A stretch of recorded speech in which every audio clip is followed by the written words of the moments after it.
कैलाश राणा शिवचंद्र मौली, फणींद्र माथा मुकुटे जलाली, कारुण्य सिंधु भवदुख हारी, तुझबिन शंभो भजको न तारी। राधे राधे मेरे प्यारे भाइयों बहनों माताओं व बंधुओं, संस्कार की बातें चैनल में आपका स्वागत है।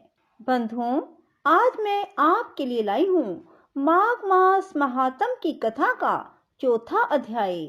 बंधुओं, माघ मास में हर मनुष्य को प्रातः काल उठकर स्नान अवश्य करना चाहिए। बंधुओं, जो मनुष्य माघ मास में स्नान करते हैं उन्हें 100 राजस्व यज्ञ और 100 अश्वमेध यज्ञों के बराबर पुण्य की प्राप्ति होती है। बंधुओं, माघ मास में तिलों का अधिक से अधिक दान करें। बंधुओं, यदि आप माघ मास में तिलों का दान करोगे तो उतने ही पाप कर्म जो हमसे जाने अनजाने में हो जाते हैं उनसे छुटकारा मिल जाता है। बंधुओं, माघ मास में ब्राह्मण को छाता, खड़ाऊं, आसन, माला, जनेऊ का जोड़ा, तिल का दान अवश्य करें। जो मनुष्य माघ मास में रोजाना माघ मास महात्म को सुनता है उसके कुल के 7 जन्मों के पाप नष्ट हो जाते हैं। वह मनुष्य सुख, संतति एवं सौभाग्य को प्राप्त होता है और उसके सकल मनोरथ सिद्ध होते हैं। बंधुओं, माघ मास में भगवान विष्णु की पूजा के साथ साथ भगवान शिव की पूजा का भी बहुत विधान है। बंधुओं, आप सब जानते हैं भगवान शिव ऐसे हैं जो थोड़ी सी पूजा से ही प्रसन्न हो जाते हैं, चाहे एक लोटा जल ही क्यों ना हो। बंधुओं, माघ मास में रोजाना भगवान शिव को गंगा जल चढ़ाकर बिल्वपत्र जरूर चढ़ाएं। बंधुओं, यदि आप पूरे माघ मास में भगवान शिव को बिल्वपत्र नहीं चढ़ा सकते तो माघ पूर्णिमा को सूर्योदय से पहले उठकर गंगा जल नहाने के पानी में मिलाकर स्नान करें और फिर मंदिर जाकर भगवान शिव का अभिषेक करें। पहले भगवान शिव को गंगा जल चढ़ाएं और फिर जल अर्पित करें। इसके बाद भगवान को जनेऊ चढ़ाएं और चंदन से त्रिपुंड लगाएं। भगवान को बिल्व पत्र अर्पित करें। बंधुओं, यदि आपने हमारे चैनल को अब तक सब्सक्राइब नहीं किया तो जरूर करें और बेल आइकन दबाना ना भूलें ताकि आपको हमारी आने वाली सभी वीडियोस की जानकारी सबसे पहले हो सके। बंधुओं, वीडियो को पूरी सुनने के बाद कमेंट बॉक्स में जय शिव शंकर भोलेनाथ जरूर लिखें, जय विष्णु भगवान जरूर लिखें। बंधुओं, अब आप सभी मेरे साथ मिलकर बोलिए, शिव शंकर भोलेनाथ की जय हो, विष्णु भगवान की जय हो। ओम गणपते नमः।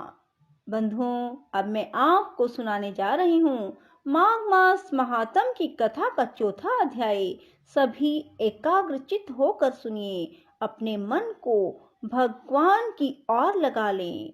श्री वशिष्ठ जी कहने लगे, हे राजन, अब मैं माघ के उस महात्म को कहता हूँ जो कार्तवीर्य से पूछने पर दत्तात्रेय जी ने कहा था। जिस समय साक्षात विष्णु के रूप श्री दत्तात्रेय जी सत्य पर्वत पर रहते थे, तब महिष्मति के राजा सहस्त्र अर्जुन ने उनसे पूछा कि हे योगियों में श्रेष्ठ दत्तात्रेय जी, मैंने सब धर्म सुने, अब आप कृपा करके मुझे माघ मास का महात्म कहिए।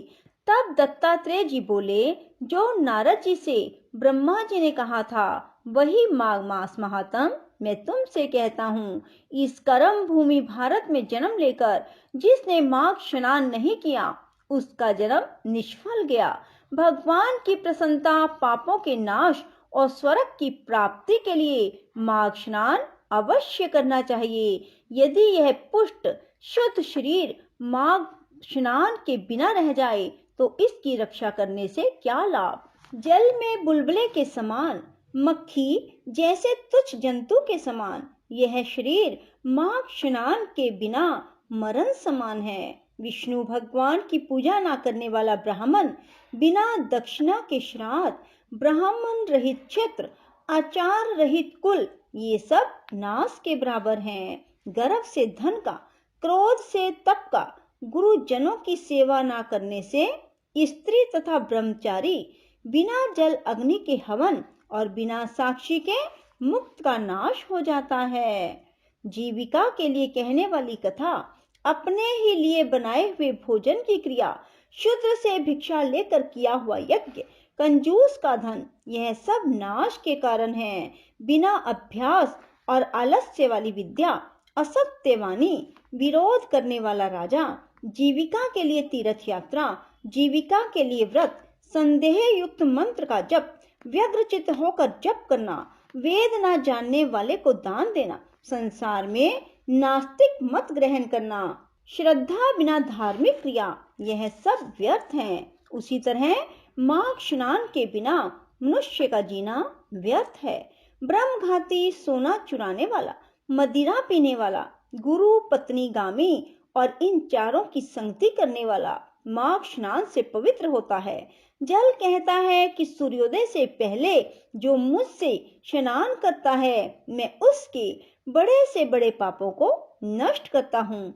महापातक भी स्नान करने से भस्म हो जाते हैं। माघ मास के स्नान का जब समय आ जाता है तो सब पाप अपने नाश के भय से कांप जाते हैं। जैसे मेघों से युक्त होकर चंद्रमा प्रकाश करता है, वैसे ही श्रेष्ठ मनुष्य माघ में स्नान करके प्रकाशमान होते हैं। काया, वाचा, मनसा से किए हुए छोटे या बड़े, नए या पुराने, सभी पाप स्नान से नष्ट हो जाते हैं। आलस्य में बिना जाने जो पाप किए हों वह भी नाश को प्राप्त होते हैं। जिस तरह जन्म जन्मांतर के अभ्यास से आध्यात्मिक ज्ञान की प्राप्ति होती है, उसी तरह जन्म अंत अभ्यास से ही माघ स्नान में मनुष्य की रुचि होती है। यह अपवित्रों को पवित्र करने वाला बड़ा तप और संसार रूपी कीचड़ों को धोने की पवित्र वस्तु है। राजन, जो मनोवांछित फल देने वाला माघ स्नान नहीं करते, वह सूर्य चंद्र के समान भोगों को कैसे भोग सकते हैं। बोलो शिव शंकर भोलेनाथ की जय हो, विष्णु भगवान की जय हो। राधे राधे, जय श्री कृष्णा। बंधुओं, यदि आपको हमारी वीडियो पसंद आए तो इसे लाइक करें और शेयर भी जरूर करें। धन्यवाद।